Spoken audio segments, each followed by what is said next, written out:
All right, so we're picking up with our unit here on colonial culture, and keep in mind a lot of this stuff is consistently developing throughout the 16 and 1700s. So, if you consider like the Great Awakening beginning in the 1730s, there's a lot of other moving parts going on in the 1730s too. Okay, so one of the things that's interesting to me, and this is the kind of stuff that AP particularly likes to ask about, is what was life like for ordinary people, like typical people? And the answer is, well, it's fairly consistent when it comes to education. People were not educated, okay? Most Americans were illiterate or barely literate at the time, all right? Although literacy would begin to rise with local printing. If you had schooling, this is something I remind students of today. If you had schooling, it's because your parents could afford a private tutor or send you to an academy, or send you to England, to Oxford, Cambridge. So only the really wealthy elite. So like Thomas Jefferson, when he was 14 years old, could speak and read 7 languages. Okay, now he's probably a genius, I mean, to be fair. But, that he was a college student, 14 and 15 down at William and Mary. Okay, and he was a prime example of an educated elite. However, that being said, New England was by far one of the most educated societies in the world for average people. So it's no, if you're like me and you've actually got a master's degree in education, you had to study the history of education. And in America, the overwhelming trend in education history is from Massachusetts, because they've always been at the vanguard of it. Now, initially, their objective was to, have educated Bible readers. These were Protestants who believed that they should read the Bible themselves. But over time, they continued to have education. Guys, it's as recently as the 1930s and 40s that you had high school for anybody other than college-bound students. My granddaddy finished school in the 8th grade. I mean, he finished. He wasn't a dropout. That's when school finished for you if you weren't going to like college. So education was very rare. Now, eventually, particularly when the Germans began migrating, the Germans invented kindergarten, right? The French under Napoleon had elementary schools, or will have. So by and large, though, if you were a teacher, you were a tutor. And the earliest teachers, the very earliest teachers, were men. They were tutors. And John Adams, for example, briefly was a teacher and found he couldn't stand it. Very hard to teach young people. So, private tutors or wealthy people or New England. That was kind of the deal. And pretty much your education was fairly limited. It was Bible learning. That was often your textbook. And in college, Greek, Latin, sometimes Hebrew. Greek and Latin, the language of the classics. The purpose of college, though, overwhelmingly was to train the ministry. Both the original college, Harvard, and the log cabin colleges. Now, William and Mary was also a religious college when it was established, okay? There was only one college in America that was not religious affiliated. It was not designed to be a church teaching college specifically. And that was established by Benjamin Franklin. And it was known at the time as the Academy. It was in Philadelphia. Today, it's Penn, not Penn State, but the University of Pennsylvania. Penn is an Ivy League school. All right, but it was the only Ivy, not at the time at least, not devoted to training ministers. And the same thing was the objective of William and Mary. Now, over time, law became the other profession that was frequently taught at college. So the law and the ministry. Medicine was not yet really something they taught, but the ministry was the primary objective. Now, art is an interesting study as well for me, because I'm a fan of art, and I think art particularly is a way to study history. But in America, art was not original. And you need to let that really hear that. Art was not original. It was imitative. These were artists who went and trained in England. So if Paul Revere's painting by Copley looks like a Dutch master's painting, it's because that's what Copley studied. He studied guys like the Dürers and others. Or Rembrandt. So it was imitative. It was a copy of a style. It was not uniquely American. So that's why we call it provincial, meaning while it was local in nature, it was really reflective of where they came from. Now, the subject matter overwhelmingly was portraiture. So, I mean, all these guys are portraits. And they were usually either historic people or wealthy people or both. All right. And so here you see some of the most famous portraits of the day. Benjamin Franklin's portrait, one of Washington's many portraits. Washington was probably the most painted figure of the late 18th century. Washington and later Napoleon. And then Paul Revere. So frequently, though, these men, and I do want you to write their names down. And I really would just hope that you can identify what occupation they had. I don't need you to necessarily be able to pick out a Trumbull versus a Copley. But, West, Trumbull, Copley, and Peel, here's Peel, were by and large portrait painters. And so the pictures that loom out from history at us were done by a group of painters, most of which had trained in England. They had studied under English masters and done their work that way. Now, one of my favorite painters of the period that actually is a later period, and his name is Gilbert Stuart. This is Gilbert Stuart's paintings. Probably the most famous, but he was not purely colonial. He was also of the federal period. But Stuart painted the very famous Lansdowne portrait. You see George Washington again. This is his first major presidential portrait. And you'll notice he's not in a uniform, right? Very, very important that he's not in a uniform. You'll notice he's holding a sword, but it's ceremonial, right? It's a ceremonial sword. It's interesting to me that there's storm clouds kind of in the distance here, but over his shoulder, there's a rainbow, right? So there's a lot of symbolism. This is the scepter of the British crown. And we're using it as a table leg, right? So a lot of statements here, but perhaps the most famous of all Gilbert Stuart paintings is the Athenaeum, which is this painting here.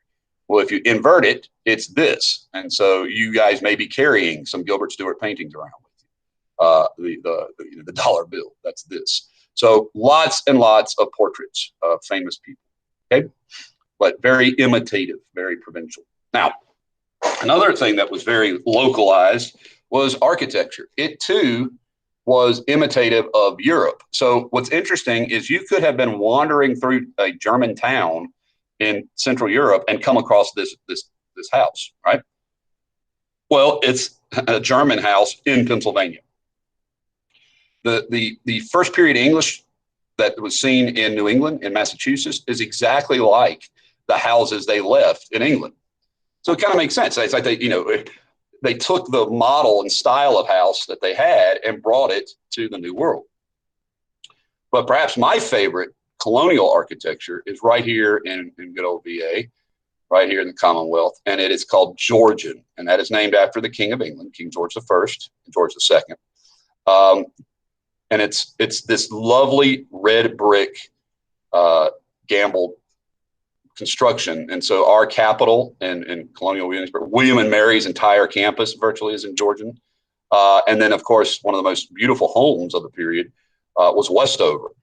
This is Westover. So, when you think about the man who explored Danville, his name was William Byrd. And so I think about Westover Drive. This is where he hiked, where he hung out. But Westover Plantation is down on the James River, down back east.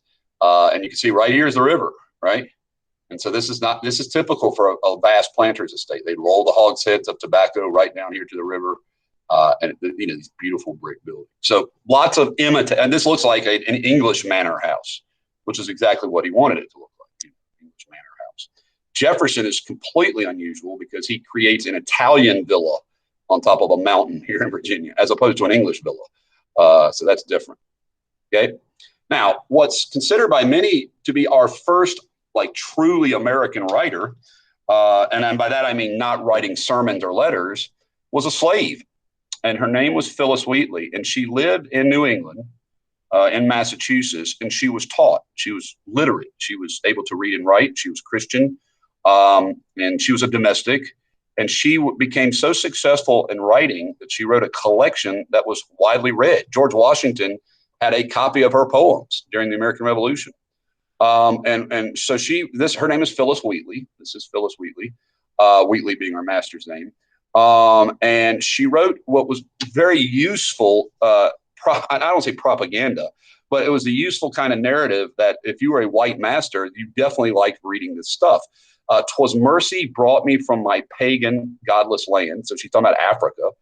Taught my darkened soul to understand that there's a God, that there's a Savior too. So she's writing about being a Christian. Once I redemption neither sought nor knew. Some view our dark-colored race with scornful eye. Their color is a diabolic dye. Remember, Christians, Negroes, black as Cain, may be refined and join the angelic train. So, she was a poetess. Now, the material sometimes is not what we would consider correct politically today, but as a convert to Christianity and as a I don't want to say a well-treated slave, because that's, I think, an oxymoron, but as somebody who lived in relative ease as far as compared to labor, like down here in the countryside, Southern slaves, she was able to read and write, and her poetry is very popular. So I would know Phyllis Wheatley. Okay. Now, in many ways, the figure who most defines the age and defines it in a way that others will imitate is Benjamin Franklin. Benjamin Franklin is probably, to me, the most fascinating figure of the era, and in the sense that if George Washington is the father of our country, Ben Franklin is the grandfather of our country. And by that, I mean, Franklin had one foot clearly in the colonial era, and yet one foot clearly in the new country republic era. This man was I'll show you. So first of all, Franklin is a really interesting guy to me. He's born in Pennsylvania. His father apprentices him to his brother to make candles, right? Well, he doesn't want to make candles. He doesn't want to be under that authority. So he runs away, okay? And he's basically homeless for a period of time, and he hooks up with a guy who says, well, you're a pretty good writer. Let me give you some work in England. And so he sends him to England, but nobody in England knows who he is. So he has to find work in England and make it back to America. But when he comes back to America, he settles in Philadelphia, and he begins doing something as an entrepreneur, a businessman. So one of the things that people don't realize about Benjamin Franklin is he was fabulously wealthy. This guy retired in his 40s, for all intents and purposes. He was done working his day job. So what was his day job? Well, it's on his tombstone. It says, here lies Ben Franklin, printer. So, Benjamin Franklin was a printer, meaning he made newspapers. He printed them, literally. But he discovered that his printing shops were doing very well. So he put them in Pennsylvania. He put them in New England. He put them in South Carolina. He put them in Barbados. So they were printing newspapers, and they were printing almanacs, and they were printing newsletters. And he realized he could actually create an almanac that would become a huge bestseller, and he did. So he published Poor Richard's Almanac, which was filled with both like when it was going to rain kind of predictions and, when the full moons would be, but also with some of the most famous aphorisms in history, famous phrases, like fish and guests start to stink after 3 days, stuff like that. Like he's filled with these like witty sayings. And he also published the newspaper of Pennsylvania. So by the time he was doing that, he was like, well, I can make more money. I can start selling these shops that I've set up, ink and paper. And so he franchised his business. So Benjamin Franklin's printing company was everywhere. And he was also their supplier. He sold them paper, ink. So he was really, really rich. He's a guy who said neither a borrower nor a lender be, So once he got rich, he said, what am I going to do with my money? And he said, let's found the very first lending library in America, because other people should be able to read books. So he created the first library in America, in Philadelphia, the first hospital in Philadelphia, and the first volunteer fire department. He was also America's first famous chess player. Okay. So he was very much a product of what we would call the Enlightenment. He was a scholar. He was an inventor and a scientist. The French absolutely loved him because he was a guy who wore a coonskin hat. He didn't have to. This would be like wearing, showing up in Carhartt and overalls in France and then doing physics. People would be like, oh, look at those country boys, how brilliant they are, right? So here's Franklin dressed like a country boy. And he is the first to pioneer the study of electricity beyond a game. Electricity was just kind of like a static game people played. He was the first to discover that it was something that really was conductive, and wrote essays on that, and did famous experiments. Now, the kite experiment that you may have heard of did literally happen, but he did it with his adult son, not like a little kid. So Franklin was much older, but he invented the bifocal, a form of copier, and perhaps most useful in America, the Franklin stove, which in some places are still available. He also invented a catheter, which I'm not going to tell you what that is. You can figure it out. So he became the first postmaster of America. He was the congressman from Philadelphia, the governor of Pennsylvania. Right? Any one of those things would be effective. He was a diplomat who first represented Pennsylvania in England. He later was the diplomat who secured the alliance with France during the American Revolution. He's the guy who got the treaty with France. And he spoke fluent French. It's also, and this is something that I was talking about with you earlier, but we'll definitely look at in the future. During the French and Indian War, he was the first to propose a United States. It failed. It was called the Albany Plan of Union. He proposed that the colonies join together or die. He actually made the cartoon up that had that saying on it. The colonies rejected it initially, as did the British government. But he was the first to envision a nation, so to speak, here. He signs the Declaration of Independence. He also signs the Constitution. And his last public act, the last thing he ever did, was to write a letter to Congress urging the abolition of slavery. So if you ever want to study like a really cool guy in history, Ben Franklin's the guy. Now, he's not a president. He could have been. He was eligible. But he was old and he was kind of overshadowed by a figure. And there's a moment in history when that figure overshadows him.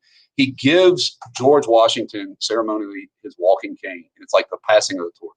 So like Franklin knew Washington personally. They were friends. And Franklin always served as the advisor to that role to Washington. And so he really is, for the lack of a better word, the first American. And you probably recognize this, all about the Benjamins. If you've ever had a decent sized amount of money, you might recognize a $100 bill. Right? So Benjamin Franklin, definitely know him. Okay, so we're talking about books. Books were rare. Printers like Franklin were very successful. If you were rich, you might have them, like the Byrd family. I've already told you about William Byrd. He had 4,000 books in his library. Jefferson had had thousands of books in his library, and he sold them to Congress because he needed money, and that library became known as the Library of Congress. And then he proceeded to buy the books again. New copies of it. So if you were rich, you had books. Most people did not. Most people, George Washington particularly, read newspapers. Books were very uncommon. Libraries were uncommon, but newspapers were quite common. And so this is how people got their information frequently through newspapers. One of the most noteworthy events in newspaper history happened during colonial New York history. And in colonial New York, one newspaper criticized the governor, the English governor, 1735. The editor's name was John Peter Zinger, right? Zinger was charged with libel. Libel is dishonest writing, dishonest speech against the governor. And so they had a trial of his peers. And a jury told the British judge, we're not going to find him guilty. He's told the truth. Just because he's unpopular to the governor, he has the freedom of press. Well, that doesn't create America's freedom of press altogether, but it does show a foundation for it. And the fact that we can openly criticize our government, which is very cool, I think. Okay, so let's wrap up the story of the colonies here, and I really mean wrap it up, with what types of colonies existed at the time of the Revolution. So the majority of the colonies were royal. That meant under a royal governor. So they had an English appointed person. The good news is for the colonies assemblies usually controlled that English person's pay. So if they didn't like the governor, they wouldn't pay him. Okay, and that's kind of cool.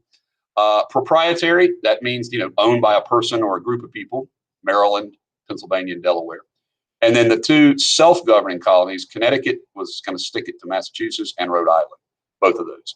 So the big two colonies that you really need to know are Virginia and Massachusetts, which were considered dangerous, seditious places with their local governments. Okay, but they all had in common virtually a two-house legislature. They modeled this bicameralism on Parliament. So keep that in mind. They modeled their little Congresses or little parliaments on the big Parliament. The upper house would be like the Senate or the House of Lords, and the lower house would be elected. Now, here's the thing. This is the little nugget of democracy that's starting in America. Who could vote for delegates? Who could vote for burgesses, right? Property holding white males. All right. So that's the beginning. Now, keep in mind, that's a lot more democratic than in England at the time. But of course, this is not very democratic at all today. We're talking about like 8% of the population. But that was 8 more than a lot of countries had, 8% more. Okay. So this is the kind of stuff that the colonies virtually had in common. One, they believed that taxation had to originate from the colonists themselves. Now, I'm not talking about tariffs. Let's make sure there's a distinction. I'm talking about taxes on property, taxes on local produced goods. That had to come from the colonists themselves, they believe. So that's taxation with representation. Keep in mind, the royal governors, not very strong because they didn't even have their own salary, right? And they were so far away from Britain, the British government didn't do much to help them either. I've told you that in the South, in New England, the town hall meeting was very popular. In the South, it was counties. These were considered, the town hall meeting, the best schools of democracy because they were local. And Jefferson was a huge fan of local government, not a big fan of distant, strong government. In many communities, you had to be a member of the church, particularly New England. You had to own property. Of course, adult white, 21 years old was virtually the age everywhere. Adult white men, right? However, there was a change in America towards an elite class emerging. An elite class emerging. Now, that doesn't mean they were born wealthy, although certainly many were, but sort of a meritocracy. Now, by no means was America democratic, but we were way more democratic than what Europe was like at the time. So kind of like baby steps, really, really small baby steps. Okay. Now, more about your personal life. These two words you should know. Tedious means boring. Tedious, you did the same thing every day, like Sisyphus. And arduous, meaning hard, difficult. So life in the colonies was very boring in terms of doing the same activity over and over again, and very hard. But it meant people here prospered, much better off food-wise. Okay. By no means what we would consider the place we'd want to live today. Like we would not want to live in this environment, I don't think. No heat. So by that I mean central heat. You had to burn fires. No running water. So no plumbing. Light did not come from the sources we use today. If you had light, it was because somebody made you a candle or because someone killed a whale and took its oil and boiled that down. It's a very, very dirty, nasty, smelly society. Okay. They did have some amusement, but not what we would consider today recreation. So even their amusement had purposes. Dances were to meet spouses. Militia assemblies were to gather to train to defend. Quilting bees were literally to make quilts. And of course, funerals and weddings were part of their Christian belief, like how to conduct those. There was some recreation, almost entirely for the wealthy. So like the best fox hunter in America was George Washington. He was considered the greatest horseman in all the colonies. He was very famous just for that alone. Horse racing, rich people, card playing. Poor people could do this stuff, but didn't often because they didn't have money. Rooster fighting, cockfighting, lotteries, local lotteries, and holidays were celebrated. New England did not. The Puritans did not celebrate Christmas. They were very serious about that. There was no National Thanksgiving Day, but there were many days of Thanksgiving. So why would funerals be an amusement is a very good question. So if you've ever been to a wake is where, you like, let me rephrase. This would be gatherings. And so when you got together, you would drink or you would talk or you would play music. And so it does seem odd that a funeral would be considered amusement, but it means like the arrangement of people together in these environments would not necessarily lead to dancing, but you would have people who you didn't usually see each other. Keep in mind that lots of distance during all this period. So maybe I should better phrase this as the gatherings of people that weren't just directly church. But yeah, once the Irish start coming here, if you've never been to an Irish wake, these guys get absolutely hammered, and it's like a party. They celebrate your life and your passing. Okay. Okay. And then lastly, this is definitely what you should know all had in common. And this is the kind of stuff that is like all the following except frequently a question. While 50% of the colonists were English, the governments of all 13 colonies and the language and customs were English. So only half the colony itself was occupied by English people, but the English government and the English custom and culture dominated the society of the colony. Almost all were Protestant. I mean, they were all Protestant, for lack of a better word. The Jewish community was kind of so small it wouldn't make it on a statistical chart. Religious toleration, not so much in New England. Remember, to kill you or rain you out, but everywhere else. Social mobility. Guys, Ben Franklin really comes from poor, humble backgrounds.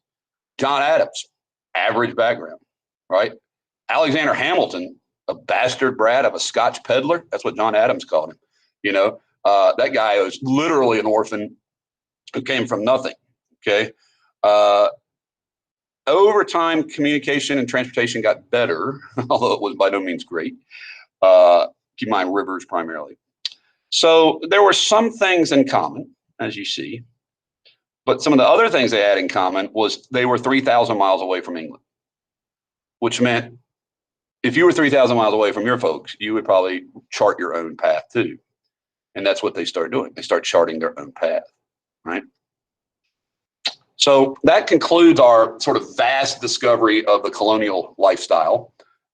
There's so much more that could be considered, but hopefully you'll kind of put all this together and make it an understanding.